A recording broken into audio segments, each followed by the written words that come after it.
Hindu college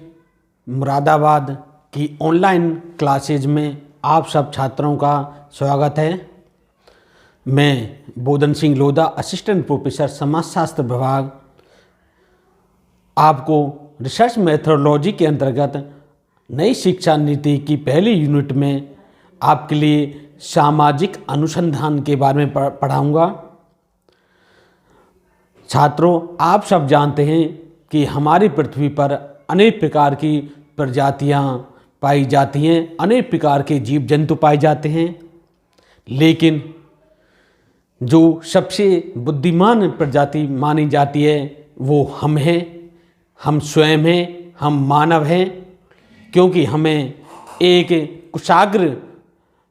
मस्तिष्क दिया है, हम उसके द्वारा हमारे चारों तरफ आसपास के वातावरण में जो भी घटनाएं घटित होती हैं, हम उनके बारे में सोच सकते हैं, समझ सकते हैं कि ये घटनाएं क्यों घटित होती हैं, उनके पीछे क्या क्या कारण होता है। जब हम यही अनुसंधान खोजों को प्राकृतिक क्षेत्रों में अप्लाई करते हैं तो वह प्राकृतिक अनुसंधान कहलाती है, तथा जब हम इन्हीं क्षेत्रों को अपने समाज व्यवस्था के बारे में लागू करते हैं तो यह सामाजिक अनुसंधान कहलाती है। सबसे पहले हम ये देखते हैं कि एक अनुसंधान अर्थात रिसर्च और डिस्कवरी, खोज में क्या अंतर है। छात्रों, सबसे पहले जब हम कोई नए तथ्यों की खोज करें, नए ज्ञान की खोज करें, नए सत्य की खोज करें, तब हम उसे डिस्कवरी कहते हैं। इसके अलावा रिसर्च, आप जानते हैं री का मतलब होता है पुनः या दोबारा, सर्च माने खोजा गया। जब छात्रों हम किसी टॉपिक पर जो पहले से ही ज्ञान या सत्य खोजा गया है उसके बारे में हम ये पता लगाने की कोशिश करते हैं क्या ये सही है, क्या गलत है, या उसमें हम कुछ नया जोड़ते हैं, या नए तथ्य या सत्य को हम जब प्रकाश में लाते हैं तब यह अनुसंधान कहलाता है, सामाजिक अनुसंधान। तो हम सभी देखते हैं कि हमारे समाज में लोग किस प्रकार रहते हैं, किस प्रकार अंतःक्रियाएं करते हैं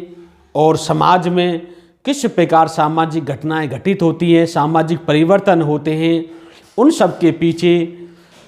उन कारणों को खोज निकालना एक निश्चित वैज्ञानिक पद्धतियों द्वारा, उसे हम सामाजिक अनुसंधान कहते हैं। सामाजिक पद्धति का मतलब होता है कि एक निश्चित कार्य करने का तरीका। वैज्ञानिक पद्धति, जब हम विज्ञान में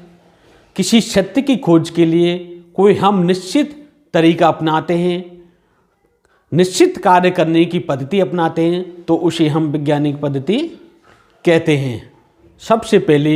मोजर ने कहा है कि सामाजिक अनुसंधान सामाजिक घटना और समस्याओं के संबंध में नवीन ज्ञान खोजने और प्राप्त करने के लिए अन्वेषण कार्य को कहते हैं। तो यहाँ पर मोजर साहब ने सामाजिक अनुसंधान को एक अन्वेषण कार्य बताया है और उन्होंने कहा है जब हम सामाजिक घटनाओं और सामाजिक समस्याओं का कोई हल खोजते हैं वैज्ञानिक पद्धतियों द्वारा, तब हम उन्हें सामाजिक अनुसंधान कहते हैं। अब हम बोगाडस महोदय की सामाजिक अनुसंधान के बारे में परिभाषा देखते हैं कि एक साथ रहने वाले लोगों के जीवन में क्रियाशील अंतर्निहित प्रक्रियाओं की खोज ही सामाजिक अनुसंधान कहलाती है। बोगाडस का कहने का मतलब है कि हम समाज में व्यक्ति साथ साथ रहते हैं, एक दूसरे की अंतःक्रियाएं करते रहते हैं, लेकिन जब हम एक दूसरे के प्रति अंतःक्रियाएं करते हैं तो इनमें जो निहित शक्तियां होती हैं कि अंतःक्रियाएं क्यों होती हैं, कैसे होती हैं और व्यक्ति इन अंतःक्रियाओं को कैसे बनाए रखता है, इनके बारे में खोजना या नए तथ्य को खोजना क्या कहलाता है?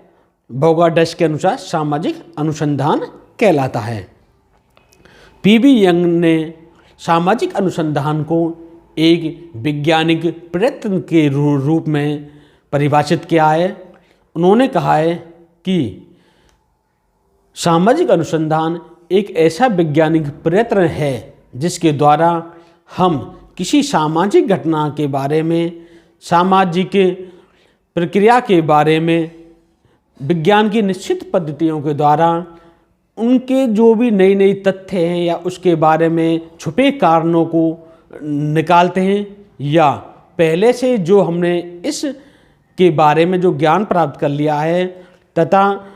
उसमें परिमार्जन करते हैं, उसमें शुद्धिकरण करते हैं या उसमें ही नवीन ज्ञान की प्राप्ति करते हैं, उसे हम सामाजिक अनुसंधान कहते हैं।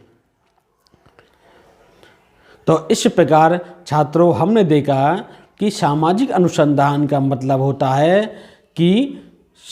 सामाजिक क्षेत्र में, समाज में, सोसाइटी में जब हम निश्चित वैज्ञानिक पद्धतियों के द्वारा किसी सामाजिक घटना के बारे में, निश्चित पद्धतियों के द्वारा किसी सत्य को या नई नई तथ्य को खोज निकालते हैं, तब हम